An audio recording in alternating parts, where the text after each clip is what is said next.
Gabrielle se réveilla un matin sous un ciel parsemé de teintes rosées.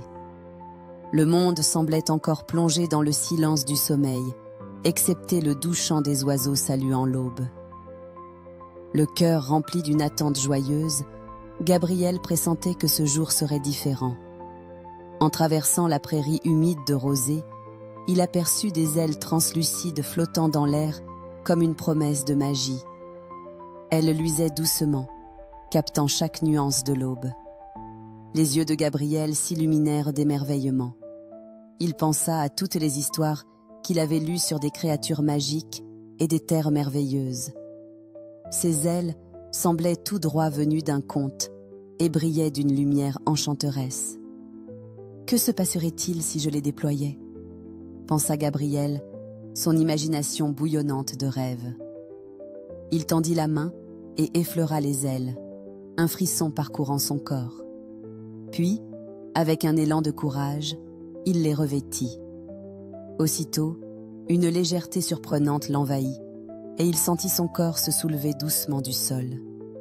Immédiatement, son village silencieux se transforma en une carte vivante d'une beauté indescriptible.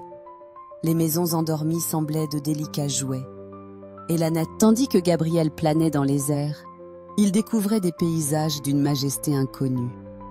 Une chaîne de montagnes se dressait à l'horizon, leurs cimes resplendissantes sous la caresse naissante du soleil. Les forêts en contrebas murmuraient de vieux secrets, leur lumière dorée formant des mosaïques au sol. Mais ce jour ne pouvait rester silencieux bien longtemps. Un murmure, semblable à une brise sage, susurrant des secrets, parvint à ses oreilles. « Gabrielle !» l'appelait la voix, douce et chantante comme celle d'un vieux sage. « Il te faut retrouver 3 clés dissimulées à travers les royaumes oubliés. Seules elles peuvent te restaurer la lumière, menaçant d'être avalée par une ombre éternelle. » L'idée d'une mission si noble fit battre le cœur de Gabrielle plus fort. « Qui êtes-vous » demanda-t-il, tournant sa tête à la recherche de l'origine du murmure. « Je suis le vent, le protecteur de l'harmonie » répondit la voix, se modulant autour de la silhouette invisible d'un grand hibou aux plumes qui s'étirait doucement dans la clarté du jour. Ces clés représentent le soleil, la lune et les étoiles. Il te faudra voyager loin, mais ne crains point, ton cœur est ta boussole. Gabrielle regarda autour de lui, ses cheveux ondulant dans le vent annonciateur de sa quête incroyable. Chaque mot réchauffait son âme d'une détermination nouvelle. « Je n'ai jamais reculé devant un défi », murmura-t-il, ses yeux éclairés par une lueur intrépide. Ainsi, sans un instant de plus, il prit le vent comme guide, prêt à découvrir ces mystérieuses clés qui l'attendaient quelque part dans ce monde vibrant, tissant déjà des légendes dans le tissu de son jeune esprit. Guidé par le murmure du vent et la liberté accordée par ses ailes magiques, Gabrielle traversait des paysages d'une beauté sauvage. L'univers semblait étendre ses bras autour de lui, infiniment vaste et rempli de secrets inutilisés. Il survola les montagnes et les rivières chantantes, son cœur battant à l'unisson avec la nature. Le monde était vaste, mais il savait que chaque morceau de lumière et de terre l'amènerait plus près de son but. Retrouver la première clé. Cette clé, d'après ce qu'avait révélé le vent, était enfouie dans une vallée baignée par le soleil levant. Après une longue journée de voyage, où chaque minute semblait n'être qu'un souffle de l'immensité infinie, Gabrielle aperçut enfin la vallée. Elle scintillait sous la douce lumière du matin, comme un trésor en attente d'être découvert. Dans le fond de cette vallée, sur un coucher de roche, une clarté mystérieuse brillait, attirant le regard de Gabrielle avec insistance. « Là !» murmura-t-il à lui-même, son cœur dansant au rythme des battements d'ailes.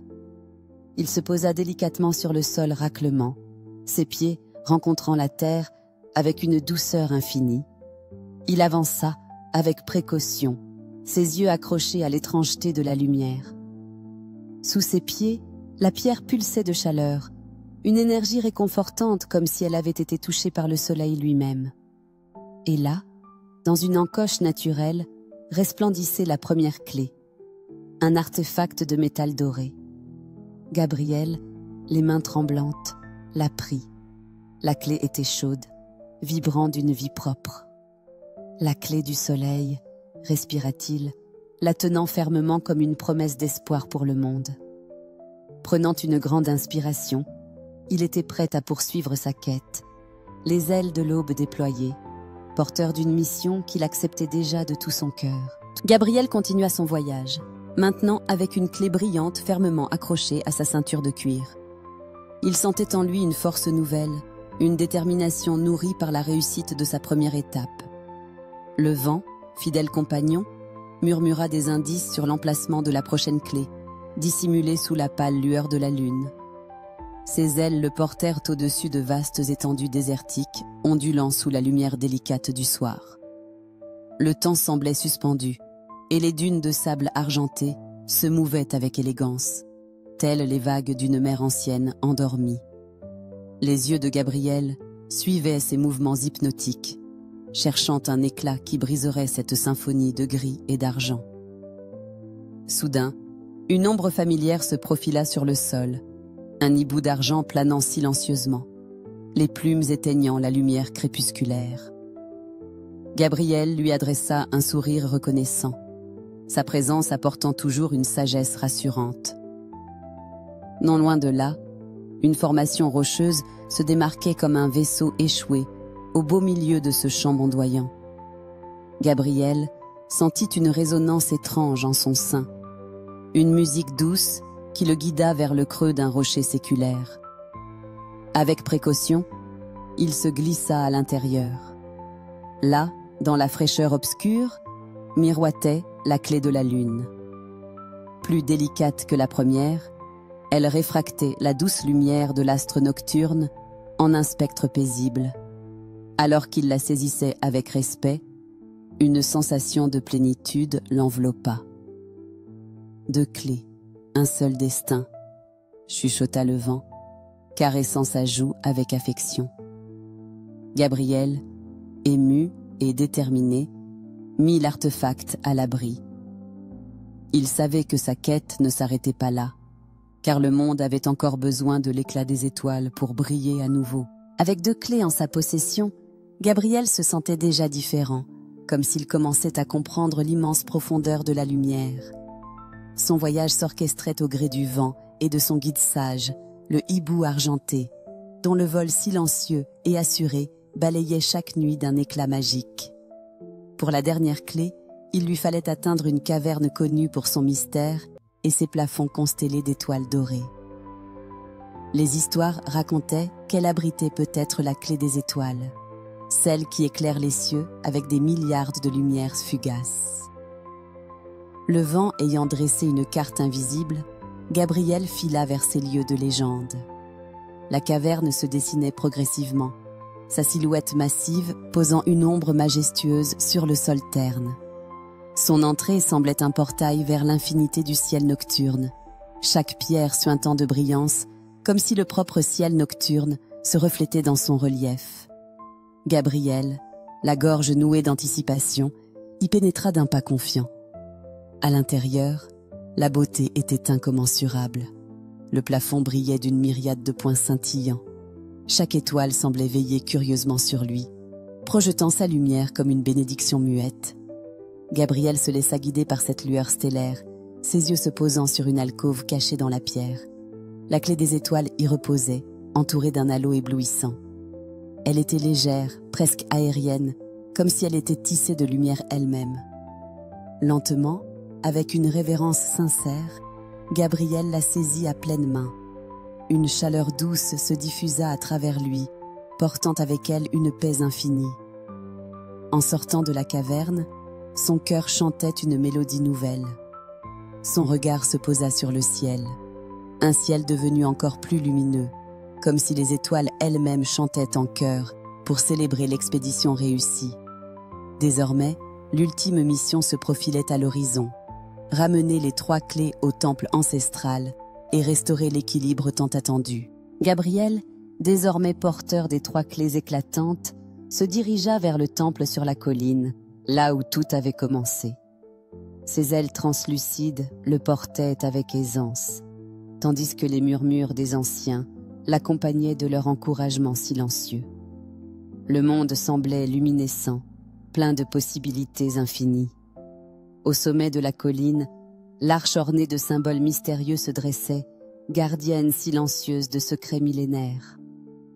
Gabriel, rempli de révérence et d'un nouveau respect pour ce lieu magique, posa pied à terre. Sa respiration était calme, son cœur vibrant d'une mélodie douce. Avec soin, il s'avança vers l'arche, tenant les clés dans ses mains comme des joyaux précieux. Tout autour de lui, l'air semblait murmurer des bénédictions oubliées, une symphonie s'élevant dans un crescendo de lumière. Une à une, Gabriel inséra les clés ancestrales dans l'arche, chaque geste mouvant résonnant comme une promesse d'aurore brillante.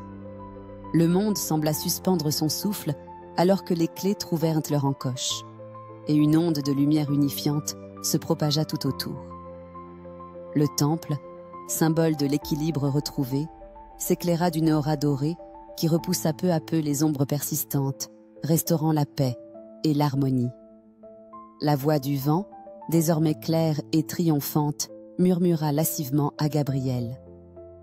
Rappelle aux tiens que c'est dans leurs rêves et leur courage que réside le véritable pouvoir de la lumière. Gabriel, les yeux levés vers l'horizon, comprit enfin. Ses ailes, nées de l'aube, représentaient de l'espoir éternel. Il fit un dernier regard au temple, puis, le cœur gorgé d'émerveillement, il regagna le sol, prêt à partager son histoire. Lorsque le soir tomba, ses pensées s'envolèrent, invitant chaque enfant à imaginer sa propre fin à ce conte merveilleux, rappelant que l'imagination et le courage illuminent toujours même les coins les plus sombres de l'avenir.